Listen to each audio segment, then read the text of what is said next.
Hello students, subject topics पर आप लोगों का फिर से स्वागत है।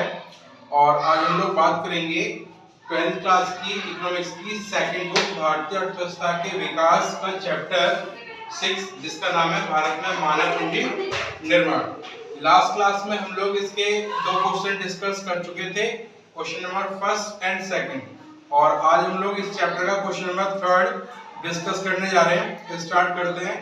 क्वेश्चन थर्ड है हमारा कि अर्थव्यवस्था में उन तरीकों को बताएं जिनसे मानव पूंजी के स्टॉक में बढ़ोतरी होती है।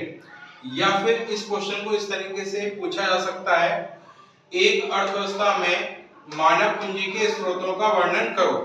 यानी कि इस क्वेश्चन में वो आप लोगों से ये पूछने की कोशिश कर रहे हैं एग्जामिनर कि वे कौन कौन से तरीके हैं जिससे मानव पूंजी निर्माण में वृद्धि होती है, या फिर एक मानव पूंजी निर्माण के रूप में कन्वर्ट हो जाता है, वो कौन कौन से तरीके हैं। तो इसका आंसर स्टार्ट करते हैं। आंसर नंबर थर्ड है हमारा, मानव पूंजी के स्रोतों से अभिप्राय अर्थव्यवस्था में उन तरीकों से है जिनसे मानव पूंजी के स्टॉक में बढ़ोतरी होती है। यानी कि मानव पूंजी के स्रोत से अभिप्राय है एक अर्थव्यवस्था में वे तरीके जिससे मानव पूंजी के स्टॉक में वृद्धि होती है, यानी कि मानव पूंजी बढ़ती है। तो इसका पहला पॉइंट है शिक्षा पर व्यय। देश में उत्पादक कार्यबल की संख्या को बढ़ाने तथा विशाल करने का सबसे अधिक महत्वपूर्ण तरीका शिक्षा पर व्यय करना है। अतः यह मानव पूंजी निर्माण का एक बहुत ही महत्वपूर्ण निर्धारक तत्व है। यानी कि एक अर्थव्यवस्था में शिक्षा पर जितना ज्यादा व्यय होगा, उस देश के अंदर मानव पूंजी निर्माण उतना ही ज्यादा बढ़ेगा। यानी कि देश में उत्पादक कार्यबल की संख्या को बढ़ाने, यानी कि देश में वे व्यक्ति जो उत्पादन को बढ़ाएं, उनकी संख्या को बढ़ाने और विशाल करने का सबसे महत्वपूर्ण तरीका है शिक्षा। यानी शिक्षा ज्यादा से ज्यादा अगर दी जाएगी तो लोग उत्पादन के नए नए तरीके सीखेंगे, उनके अंदर इसकी निपुणता कौशलता आएगी और इससे मानव पूंजी निर्माण जो है ये बढ़ जाएगा। एंड सेकंड पॉइंट है स्वास्थ्य पर व्यय। स्वास्थ्य पर किया गया व्यय एक व्यक्ति को अधिक कार्यकुशल तथा अधिक उत्पादनकारी बनाते हैं तथा स्वस्थ व्यक्ति राष्ट्र के सकल घरेलू उत्पाद यानी जीडीपी में अधिक वृद्धि करता है।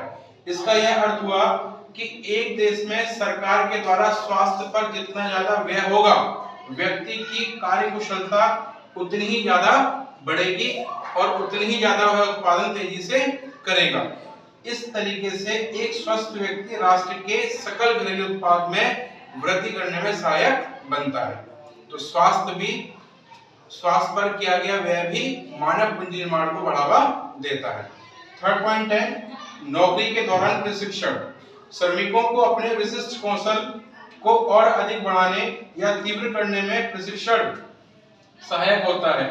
यह उनकी कार्यकुशलता या उत्पादकता के स्तर को बढ़ाता है। फर्में सदैव नौकरी के दौरान प्रशिक्षण कार्यक्रमों को पूरा करने के लिए तत्पर होती हैं ताकि प्रतिफल ज्यादा प्राप्त हो। इसका यह अर्थ हुआ कि मानव पूंजी निर्माण को बढ़ाने का एक अन्य तरीका है नौकरी के दौरान प्रशिक्षण।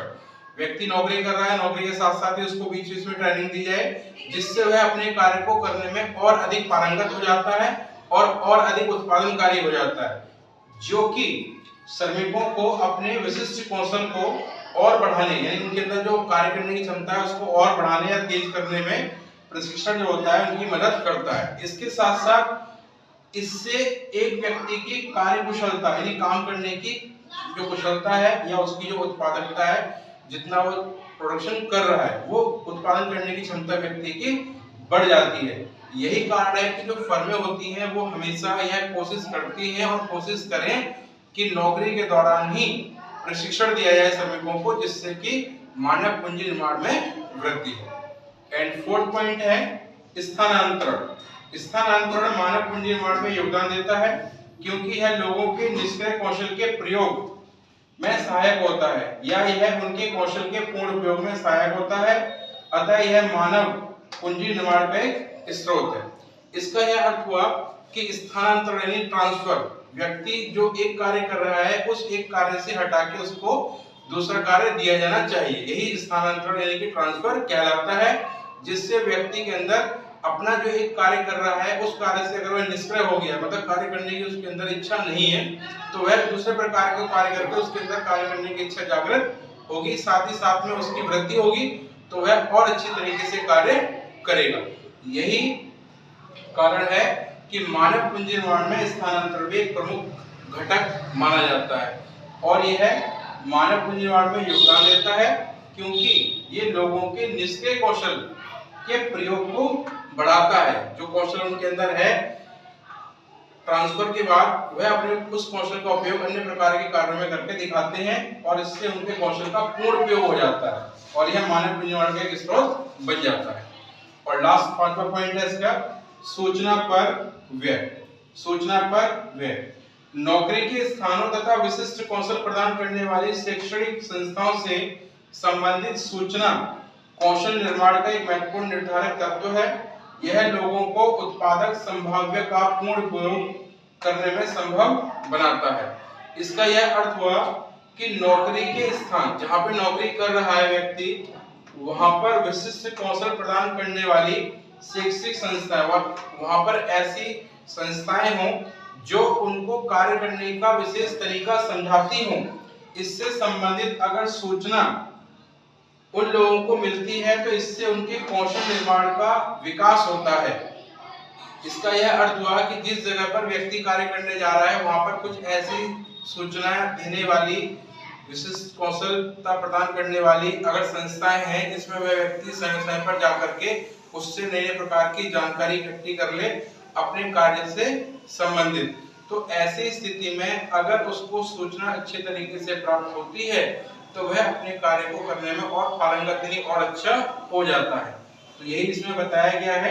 सूचना पर व्यय नौकरी के स्थानों तथा विशिष्ट कौशल प्रदान करने वाली शैक्षिक संस्थाओं, यानी वे संस्थाएं जो आपको कौशल प्रदान कर रही हैं, से संबंधित सूचना कौशल निर्माण का एक महत्वपूर्ण निर्धारक तत्व है।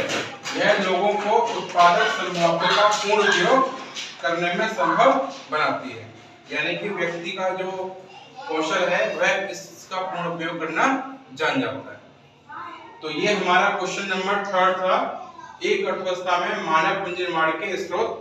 तो इसके क्या क्या तरीके हैं जिससे एक अर्थव्यवस्था में मानव पूंजी निर्माण बढ़ेगा, वो आज हम लोगों ने डिस्कस किया, जो कि 5 पॉइंट थे। पहला शिक्षा पर व्यय, दूसरा स्वास्थ्य पर व्यय, तीसरा नौकरी के दौरान प्रशिक्षण, चौथा स्थानांतरण और पांचवा सूचना पर व्यय। तो ये टॉपिक आपसे इसी तरीके से पूछा जाएगा, आपसे 4 या 5 पॉइंट पूछे जाएंगे जो कि आपको इसके आंसर्स मैं लिख के बताने होंगे। तो ये थी आज हमारी वीडियो क्वेश्चन नंबर 3 पर, एंड नेक्स्ट क्लास में हम लोग मिलते हैं नेक्स्ट क्वेश्चन और उसके आंसर के साथ। तब तक आप लोग लगातार इस वीडियो को वॉच करें और अपने फ्रेंड सर्कल को भी सेंड करें ताकि वो लोग भी इसको पढ़ के अच्छी से तैयारी अपनी कर सकें। और कोई भी डाउट हो तो आप लोग मुझे कमेंट करके कमेंट बॉक्स में पूछ सकते हैं अपनी प्रॉब्लम, जिसका मैं आप लोगों को आंसर प्रोवाइड कर दूंगा। तब तक के लिए आप लोग लगातार वीडियो वॉच करें एंड हम लोग मिलते हैं नेक्स्ट क्लास में नेक्स्ट क्वेश्चन के साथ। Thank you guys.